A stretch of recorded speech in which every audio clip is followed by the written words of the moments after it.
Hard to believe, but we're only halfway through our Metallica weekend. Of course, Wolfgang Van Halen, Pantera, and Metallica on Friday night. Sunday night, it's Ice Nine Kills, Five Finger Death Punch, and Metallica as well. Tickets are still available for the Sunday night show. Get them and come and party. Hey, you could take Monday off, right? Had a chance to sit down with bassist Robert Trujillo. Here's part 2 of our interview. Rock, metal, prog, and everything in between. If you're into rock, you've come to the right place. Welcome to this episode of Talkin' Rock with Meltdown. Don't forget to follow the audio-only Talkin' Rock podcast on all podcast platforms. And now, it's time for today's conversation. Here's Meltdown. We're back here, part 2, with Robert from Metallica. I'm Meltdown from WRIF. Thanks again for joining us. Thanks for having me. We're here in Detroit, in Motown, and I was telling you earlier, the last interview we did, part 1, that Charlie Benante and myself and a couple of my friends, we went to the Motown Museum. Have you been there here in Detroit? I was there, the other day. Oh, you were? I was there, yeah. Okay, well, I was going to ask you, so as I was watching the video that plays before you go on the tour, that music is bass-driven. And obviously, you know, James Jamerson is like a legend. So how much, I mean, did you take any of that in your bass playing growing up, or was that not in your wheelhouse? No, that was 100% in my wheelhouse. Really? I grew up listening to nothing but Motown. I listened to a lot of James Brown. And, of course, that was kind of my early years. And then I started listening to Led Zeppelin and the Rolling Stones and, of course, Black Sabbath. But the interesting thing was that I guess you could say the hard rock metal bass players, again, before me, were very much inspired by James Jamerson. And, and then it kind of translated through bands like Cream. But there isn't a bass player in rock, in metal, and sort of modern music that serious about their instrument that doesn't respect those bass lines coming out of Detroit and Motown and the Funk Brothers, of course. It was really a true artistic statement that was brand new and fresh that came out of here, came out of this city. You know, I always think of it that way, that James Jamerson he commandeered that the bass would have this persona in this it seems presence. So much up front. Yeah, he just brought the instrument to the front. And, so many musicians after that took it in their own direction. But, I mean, he was the forefather to that with the electric bass. Yeah. And then you just had my brain going all these old bass players. So Jaco Pastorius, did you find a bass of his, or you searched out a bass of his? No. So that's a long story. We don't have time for that one. But I mean, he must have influenced you as well. I mean, Jaco influenced me tremendously in the same way that Geezer Butler and Getty Lee influenced me. But Jaco, he was important to the instrument because he brought the personality of the performer, not just the player. The player was an important part of it. But back in 1980, when I saw him play at the Santa Monica Civic Auditorium on the West Coast, I saw a performer, an entertainer, use the instrument as a vehicle to bring that personality, which was more prevalent in rock, I think, as the guitarists had that, but he brought that out through the instrument in the same way that Jimi Hendrix brought it out, before him. But again, I always look back to Motown and all the more kind of soul and funk-driven songs for the instrument as a standout, as a feature, I guess you could say. A lot of history here. I tell you, Detroit there's a certain resonance and there's a soulful quality to this place. It reminds me of some of the other cool cities that, New York's got a certain swagger. Of course, Los Angeles has a swagger. Whether it's sort of integrated into the punk and the skate scene, even the way of life.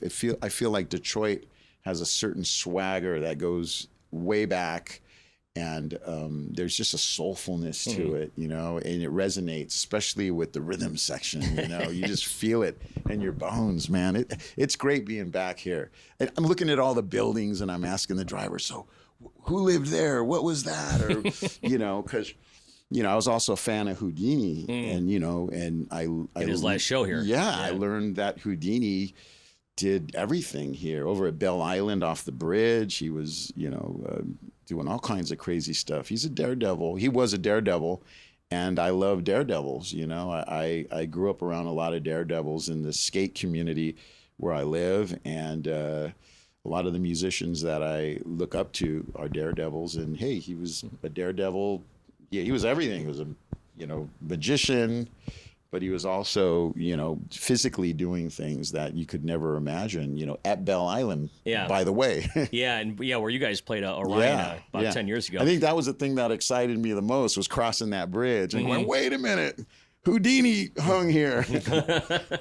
So you just mentioned Getty Lee. So you got a project coming out with Getty Lee. I was trying to think of the other bass players that are involved in that, in this special that's coming out. Right. As far as I know, Chris from Nirvana. Oh, yeah. Les Claypool. Les, right, exactly. Yeah. There's a couple others, but it was a lot of fun. I got to hang with Geddy for 2 days. Is this the first time you've actually like kind of really met him, or?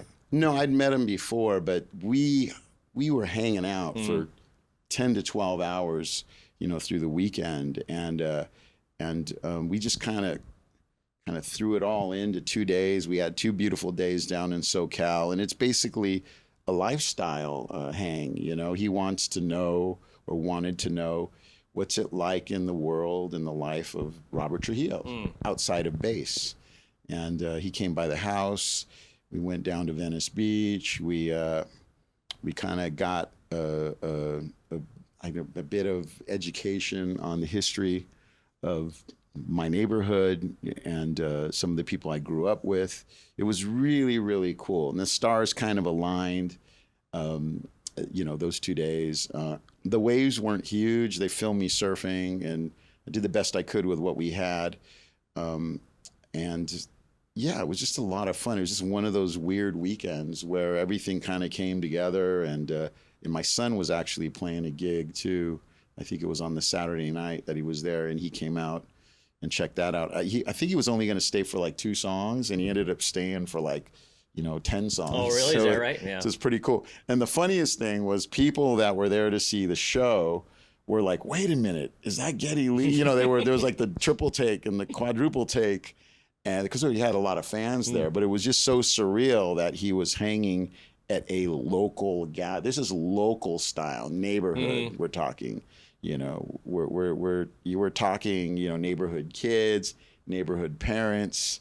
I mean, you know, it was all very, very localized. And he's coming out there from Toronto, you know. Yeah, I'm always baffled at the things I get to do just, you know, growing up as just a punk kid in Western New York, now here in Detroit for half my life. But it's like, it's a moment like that where you got to think to yourself, this is insane. Yeah, I mean, basically, I played in backyard party bands at age 16. And we played La Via Strangiato. Wow. We played YYZ. We played, you know, all those classic songs, you know, the harder the better back then. And we probably butchered them, but we would play these backyard parties and play Rush songs in the same way that we also played Ozzy songs, and we played Black Sabbath songs and Van Halen and all these different bands. So you can imagine hanging out with one of your heroes and just trying to stay grounded. And, you know, at the end of the day, everybody's a human being. And, you know, you always want to treat people with respect. And again, stay grounded, but at the same time, you're going, damn, that's Getty Lee.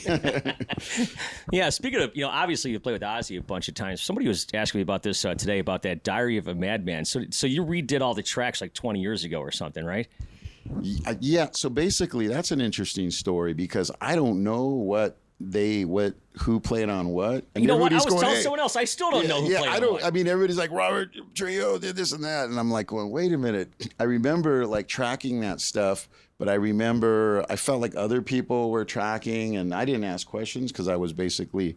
So you don't know what working. songs you're on, or I mean, I played everything, but I don't know what they used on Gotcha. the. You probably have to ask the record company people, but I guess. The way I looked at it at the time was, number one, I was there for Ozzy and Sharon, and I'm still there for Ozzy and Sharon.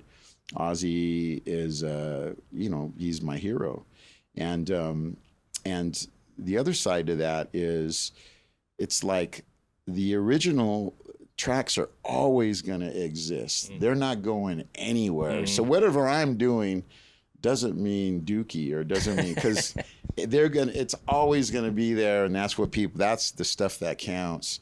And I kind of forgot about it, and then years later, people kind of had brought it up, and I go, yeah, that's right. But I can honestly say, I mean, they may have used it all, or they may have said, man, that kid butchered the crap out of that song, or whatever. He played it wrong. It's like, Rob, you played the song wrong, man. I don't know. But I guess the other end of this, too, is I do remember hearing outtakes of Randy Rhoads and Bob Daisley and, Kurzlak on drums, and just being like, wow. And they're talking and hearing all that fun stuff on there, and just, kind of more excited about that than anything. But, I mean, it was probably like 33 years ago or something. Yeah, it was a while ago. Oh, is it? Oh, okay, that long ago. That wasn't like last week or anything. Okay, right. I got you. I mean, yeah, I was a lot younger. All right, well, final thing here for you. When I was talking to you, I went back and I rewatched Some Kind of Monster in 2003. So that's 20 years ago. And then I didn't realize this till I saw your Instagram, but you got married in 2003. It's like that was like a world-changing seismic shift for you, wasn't it, that year? Yes. 2003 was the year that changed my life. In so many ways, like you said, marriage, starting a family, learning and growing, being a part of a team for real. Moving to San Francisco from Los Angeles. Just so many things happened. Also, work ethic. I started to really process work ethic, and it's always been important to me. But for some reason, when I joined Metallica, there were new challenges, and there was sort of a new level of I'll say work ethic. Where it's like, yeah, sure, you can go out and you can party your ass off. You're responsible for yourself, but at the end of the day, you got to get up on that stage and give 100%. And that's the one thing about this band, is it's always 100%. So no matter what you do, you've got a responsibility to the team, to the family, and I really did learn from that. Not to say that I didn't embrace that, through my career before that, but at a certain point when I got in this band, it was a little crazier because everything kind of exceeded what I had imagined, meaning there was more press, there were longer shows, the catalog was vast, but then I didn't know what we were going to play some of the times. I'd ask Kirk, so what's the set list going to look like? And he'd tell me one thing, and then I'd ask James, and he'd tell me another thing, and then I'd ask Lars, who would know more than anybody, and he'd tell me something completely different. So, and I didn't want to kind of bother people. So I tried to learn as much as I could of the catalog without bothering these guys, because, we had Saint Anger coming out. They're probably concentrating and focusing on learning those songs, which I was too. But at the same time, I didn't just have to learn the Saint Anger songs. I had to learn, 22 years of back catalog. So there was a lot of responsibility already when I had joined the band. And it did help me grow pretty quick and teach me a little more about, being a musician, being a professional, and, being the best person I could be. And now 20 years later, here you are in Detroit Rock City. That's exactly where I want to be. So it's perfect. And of course, tonight, it's Ice Nine Kills and Five Finger Death Punch. And of course, Metallica. So, Robert, thank you so much for your time, and thanks for being so kind to WRIF. Thanks for having me.